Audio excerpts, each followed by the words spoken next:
coordinador, doctor Daniel Teobaldi, quien va a presentar a los conferencistas.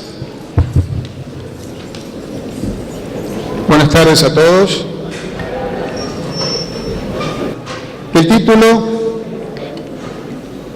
de esta es el título genérico, Literatura y Comunicación, pero el título específico de este panel es La palabra, el discurso y la literatura como fuentes del humanismo. Ustedes conocen a quienes van a tener la palabra. Yo los voy a presentar nada más al profesor Mario Argüello, al doctor Oscar Caeiro, al doctor Ramón Cornavaca y al doctor Pedro Villagra. Bueno, buenas tardes. Me toca iniciar este panel, esta mesa redonda, y yo voy a tratar de hacer una especie de introducción al tema, que, como ha dicho el doctor Teobaldi, es la palabra, el discurso y la literatura como fuente del humanismo. La palabra es el sostén de la idea.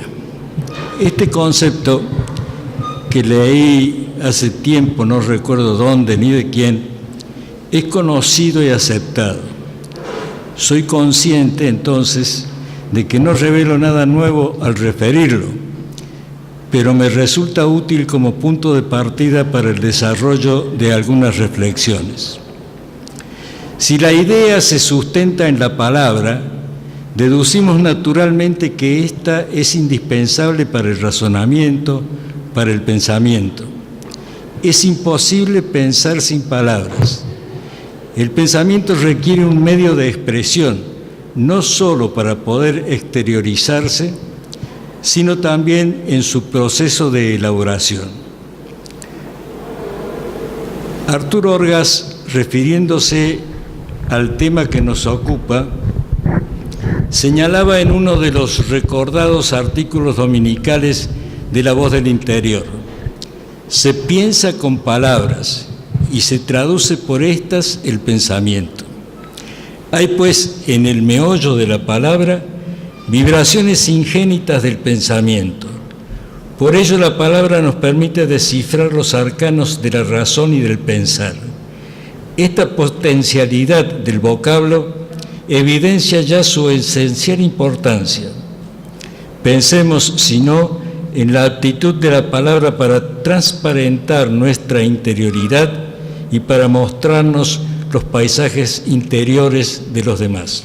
Se habla aquí de un logos, diríamos en primera instancia palabra, discurso, razón, que es proferido por el mismo Heráclito. Es su palabra, su enseñanza. Pero este logos refiere a su vez a otro logos, según el cual todas las cosas llegan a ser, todas las cosas devienen, llegan a ser según, de acuerdo con un logos. Con otras palabras, y de acuerdo con lo que se dice en otro fragmento, el fragmento 50, el logos del filósofo, la palabra, la mente del filósofo, es capaz de llevar a la auténtica sabiduría, que consiste en comprender la realidad, comprender la unidad, según este otro fragmento 50, de todo lo existente. El fragmento 50 dice más o menos: es sabio reconocer que todo es uno.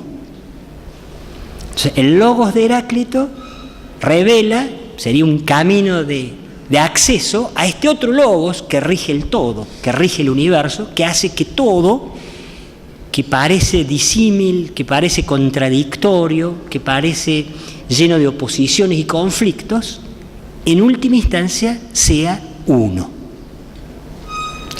Heráclito representa un hito fundamental en el proceso del enriquecimiento semántico, del significado del término logos. Aquí convendría recordar el tránsito que se da entre mito y logos. Mito en Homero es prácticamente todo. Logos apenas comienza a insinuarse. En Hesíodo, en los presocráticos, Heráclito es un hito muy importante y va a llegar quizás a su culminación en Platón, Aristóteles, y hasta podríamos pensar ya en otro tiempo en el Evangelio de San Juan, ¿no es cierto? En el versículo primero, en el principio era el logos. Sería, digamos, podríamos dibujar una especie de curva semántica de logos. Heráclito ocupa un lugar muy importante. De por sí pareciera que el poeta y la palabra poética sirve de vehículo, de intermediario, de mediación entre un ámbito divino y un ámbito humano. El propio Platón en el Ion nos habla con una alegoría, una suerte de comparación de diferentes anillos de imanes, donde la theia dynamis, esa potencia divina, se va transmitiendo, y el poeta cumple una función de mediación, la palabra poética. Esta noción de que la poesía se vincula y es vehículo entre el ámbito divino y el ámbito humano se va desplegando y se comienza a tomar conciencia de que se puede perdurar en el tiempo gracias a la poesía. De alguna manera permite al poeta, esta actividad, participar de algo de la naturaleza de los dioses. Los dioses son eternos, son inmortales. Y el hombre, con su actividad poética, pareciera poder incursionar en algo o tomar algo de estas características divinas. Eso es un tópico recurrente, es un motivo que aparece ya en la literatura griega y que los romanos retoman. Y por eso quería compartir con ustedes algunos textitos nada más, tampoco pasarme el tiempo. Las citas están en latín y en realidad todos podrían leerlo perfectamente, pero hemos puesto la traducción que está sujeta también a alguna sugerencia si les parece conveniente. El primer textito habla Propercio, un elegíaco del siglo I a.C., y en una de las elegías nos dice: Sacra facit vates sint ora faventia sacris. Cosas sagradas hace el vate es el poeta, sean los labios favorables a esas cosas sagradas. Pareciera haber acá una vinculación directa entre esta actividad poética y el mundo de lo sagrado. Sarmiento entre la literatura clásica y la moderna. Creo que Domingo Faustino Sarmiento, que nació hace 2 siglos en San Juan, puede decirnos algo sobre el humanismo. Precisamente esas vocaciones a que aludió remiten a religiosos emparentados con él por el lado de la madre, que influyeron en él después de que hubiera cumplido con los años de la escuela. El presbítero José de Oro, a quien habían asignado que se empeñara como cura en una localidad de San Luis, llevó allí a Sarmiento cuando tenía 14 años para que lo ayudara. Este sacerdote, a su vez, le enseñó latín. En relato autobiográfico ha registrado el autor lo que significó esta enseñanza para él. El clérigo Oro, dice Sarmiento, al enseñarme el latín que no sé, me había dotado de una máquina sencilla de aprender idiomas, que he aplicado con suceso a los pocos que conozco. Permaneció alrededor de 2 años en esto y tuvo que regresar a San Juan. Allí pasó a trabajar como dependiente de una pequeña casa de comercio que pertenecía a una tía de él, pero otro pariente el presbítero Juan Pascual Albarracín lo recibió por unas horas durante más de un año, todos los días, una vez que cerró el negocio, para que leyeran y comentaran la Biblia. En cuanto al aprendizaje de los idiomas modernos, se valió de una gramática, un diccionario y alguien que lo ayudara. Primero fue el francés, después el inglés, posteriormente el italiano. Así, con fervor, se dedicó a la lectura mientras trabajaba en el negocio de la tía. Persistió en lo mismo cuando las circunstancias lo forzaron a irse a Chile, donde sobrevivió realizando primero trabajos muy modestos.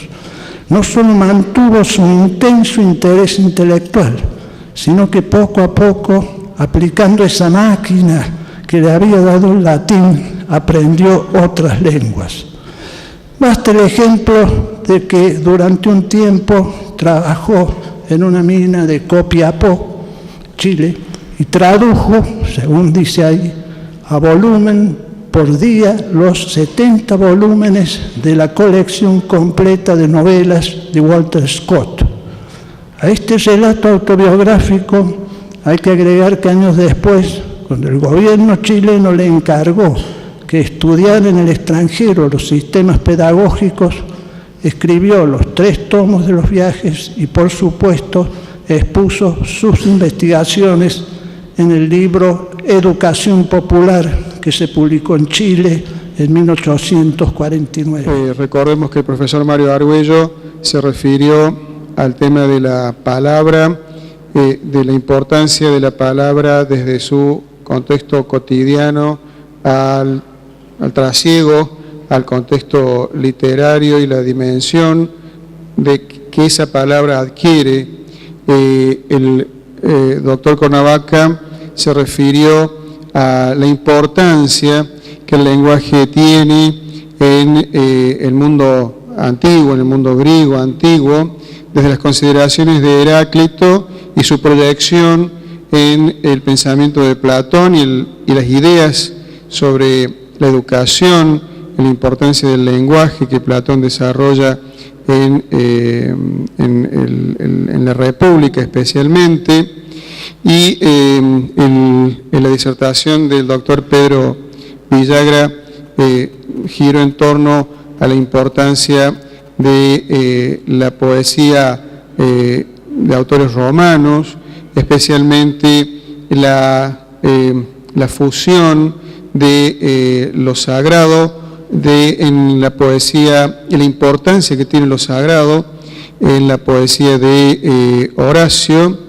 Y por último, la disertación del doctor Oscar Caeiro, quien se refirió al perfil humanista de Sarmiento, haciendo referencia a 4 de sus obras más importantes, a partir de las referencias a los autores clásicos y a la Biblia como temas recurrentes del pensamiento de Sarmiento.